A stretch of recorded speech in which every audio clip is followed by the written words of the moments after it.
संभल में सर्जरी क्यों है जरूरी, इसके बाद किन किन शहरों का नंबर, योगी ने खुलकर बताया। मुस्लिम किताब में ढूंढा संभल का सच, अब दाऊद की जमीन पर बन रहा नया पुलिस चेक पोस्ट। बावड़ी की खुदाई में ऐसा क्या मिला, उतारनी पड़ी सीआरपीएफ की टीम, क्या जमीन में है जहरीली गैस।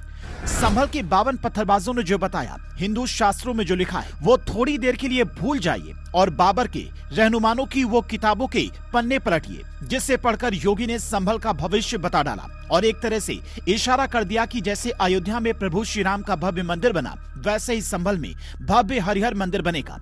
वो तारीख कौन सी होगी, तिथि क्या होगी, फैसला कोर्ट से होगा या आपसी सहमति से बात बन जाएगी, इन सब सवालों का जवाब एक एक कर इशारों में दे दिया है। पर वो सब बताएं उससे पहले योगी आदित्यनाथ का बयान सुनिए और समझिए कि संभल में सर्जरी क्यों है जरूरी। फिर ये भी बताते हैं कि शाही जामा मस्जिद के सामने जो पुलिस चौकी बन रही, उसके अलावा संभल की दूसरी जगह कौन है जहां दाऊद की जमीन पर योगी की पुलिस नया चेक पोस्ट बनवाने में जुट गई है। रिपब्लिक भारत के इंटरव्यू में सीएम योगी कहते हैं, संभल के बारे में एक एक चीजें पहले से तय हैं। संभल का एक एक करके इस्लामीकरण किया गया, सिंधु विरासत से जुड़े चिन्ह नष्ट किए, कुएं पाट दिए, मंदिर पर ताले लगा दिए, वहां लगातार दंगे हुए, किसी सरकार ने कुछ नहीं कहा।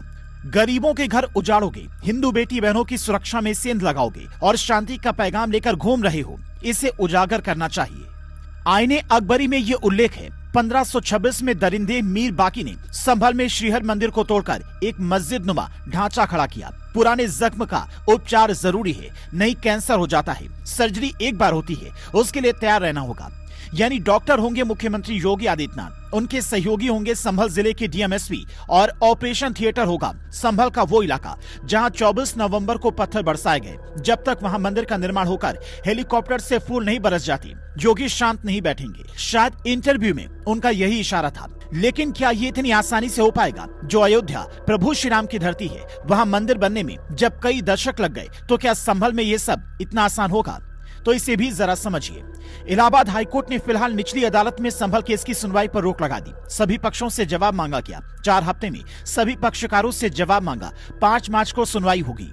सर्वे रिपोर्ट में सनातन सभ्यता के कई निशान मस्जिद में मिले होने के सबूत मिले हैं, ऐसा सूत्र दावा करते हैं।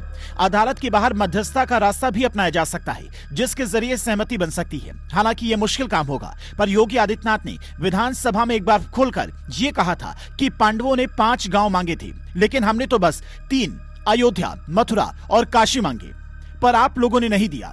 तो केवल 3 जगह मांगी, अन्य जगहों के बारे में कोई मुद्दा नहीं था। अयोध्या के लिए, और देखिए अयोध्या का उत्सव लोगों ने देखा तो नंदी बाबा ने भी कहा, भाई हम काहे इंतजार करें। तो क्या जैसे 5 गांव न मिलने पर महाभारत हुई थी, वैसे ही योगी ने नई महाभारत छेड़ दी है और संभल के बाद अब अलग अलग शहरों की सर्जरी होगी। आईने अकबरी जैसी किताबों को पढ़ा जाएगा, उनसे सच निकाला जाएगा और फिर उस शहर की खुदाई होगी। अगर ये अभियान बड़े स्तर पर शुरू हुआ तो फिर इसमें कई शहरों के नाम आ सकते हैं। जौनपुर की अटाला मस्जिद, जहां पर अटाला माता के मंदिर होने का दावा है। बदायूं की शमसी जामा मस्जिद, जहां नीलकंठ महादेव मंदिर होने का दावा है। फतेहपुर की नूरी जामा मस्जिद, जहां कामाख्या माता के मंदिर होने का दावा है। आगरा की मस्जिद, जहां कटरा केशव देव की मूर्तियां सीढ़ियों के नीचे होने का दावा है। इन सब जगहों पर योगी के बयान के बाद हलचल बढ़ सकती है और फिलहाल संभल की सनसनी सब तरफ फैली है। जो लोग कह रहे थे कि संभल में पुलिस चौकी वक्फ की जमीन पर बन रही है और महाकुंभ का आयोजन वक्फ की जमीन पर हो रहा है, उन्हें भी योगी ने सख्त लहजे में कह दिया है कि अपनी खाल बचा कर रखो, हम एक एक इंच लेंगे। क्योंकि योगी के नजर में वक्फ बोर्ड कोई बोर्ड है ही नहीं, बल्कि भूमाफियाओं का बोर्ड है और भूमाफियाओं की जमीन पर योगी या तो अस्पताल बनवाते हैं या गरीबों के लिए मकान बनवाते हैं। लेकिन यूपी में ये पहली बार हो रहा है जब संभल के एक बड़े माफिया जिसका नाम शारिक है, उसकी अवैध जमीन पर पुलिस चौकी बनने जा रही है। इसे दाऊद का करीबी कहा जाता है।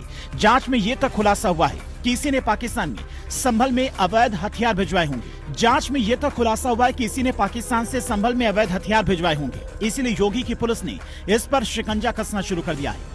फिलहाल शारिक उर्फ साठा दुबई में छिपा बैठा है, लेकिन इधर योगी की पुलिस उसकी हिंदूपुरा खेड़ा इलाके वाली जमीन पर चेक पोस्ट बनाने में लगी है। यानी संभल की सच्चाई के साथ साथ योगी की नजर संभल शहर की सुरक्षा व्यवस्था को भी दुरुस्त करने पर है। क्योंकि इतिहास जब जमीन के अंदर दफन हो तो उसे निकालने के लिए बुलडोजर से लेकर बड़े बड़े एक्सपर्ट तक बुलाने पड़ते हैं और ये काम योगी सरकार बेहतर तरीके से कर रही है। वरना संभल की जिस बावड़ी की खुदाई कुछ दिन पहले इस अफवाह में रुकी थी कि अंदर जहरीली गैस हो सकती है, वहाँ ना तो प्रदूषण विभाग की टीम पहुँचती, न सीआरपीएफ के कमांडो जाते। दूसरी सरकार होती तो बावड़ी की सच्चाई वहीं दफन हो जाती। लेकिन योगी सरकार ने बाकायदा टीम भेजकर ये पता करवाया कि जमीन के अंदर क्या सच में जहरीली गैस है। जब लैब में रिपोर्ट गई तो पता चला कि नीचे पानी होने के चलते भाप बन गई थी।